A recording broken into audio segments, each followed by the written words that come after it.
से बोलो शंकर महाराज की जय। शिष्या लो चर्चा में बैठ के हमार शंकर भगवान से प्रसादी खाती देखी कैसे लड़ियाल वालू जे शंकर भगवान जले प्रसादी ना दे तले घरे ना जाए कौनो माने कहीं जग परोजन कथा होला तो बिना प्रसादी मिले कोई ना जाला। भगवान के दरबार में लड़ियाई रहेला शिष्या तो कैसे मांगता लो शिष्या प्रसादी सगरी भजनिया गुरुजी गाई के सुनाई दिहनी सगरी भजनिया गुरुजी गाई के सुनाई दिहनी से पसरे पसरे माटी प्रसाद की शिष्या अपना घरे से पसरे पसरे माटी प्रसाद की शिष्या अपना घरे तो देखी शंकर भगवान का कहतन शिष्या तो हमरा लगे प्रसाद रह के तो शिष्या का कहतरी कितना लड़िया बाड़ी लड़ियाल बाड़ी रौरा मंदिलवा शिव गुरु भरल भंडार बाबे रौरा मंदिलवा शिव गुरु भरल भंडार बाबे से ओही में से दीना प्रसाद अपना घरे जई है ऐसे ओही में से दीना प्रसाद शिष्या अपना घरे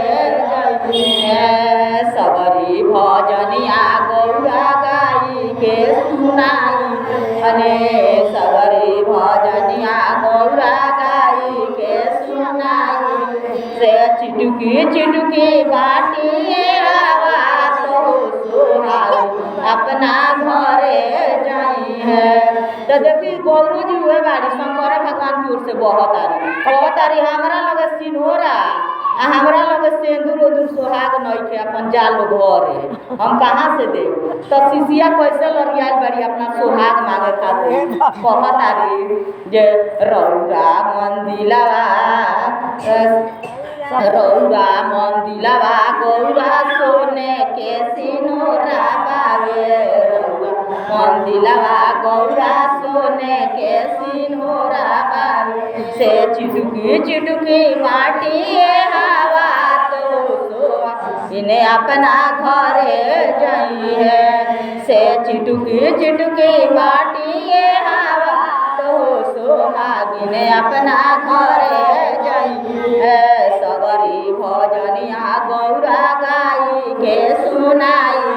अने सगरी भजनिया गौरा गाई के सुनाई दिहने से अमर ही कदी हम सोहागिने अपना घरे से अमर कई दी सोहाग इन्हें अपना घरे सगरी भजनिया गुरुजी गाई के सुनाई अने सगरी भजनिया गुरुजी गाई के सुनाई पसरे पसरे माटी प्रसाद भागिने अपना घरे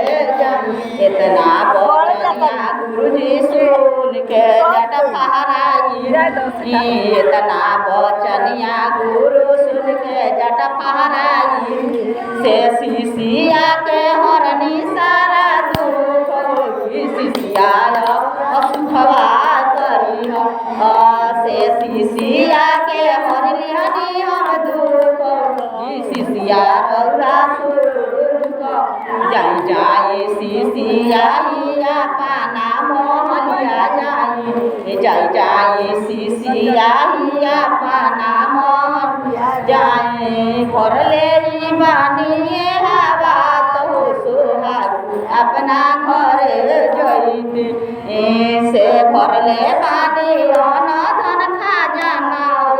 सुहागिने अपना घरे जाए।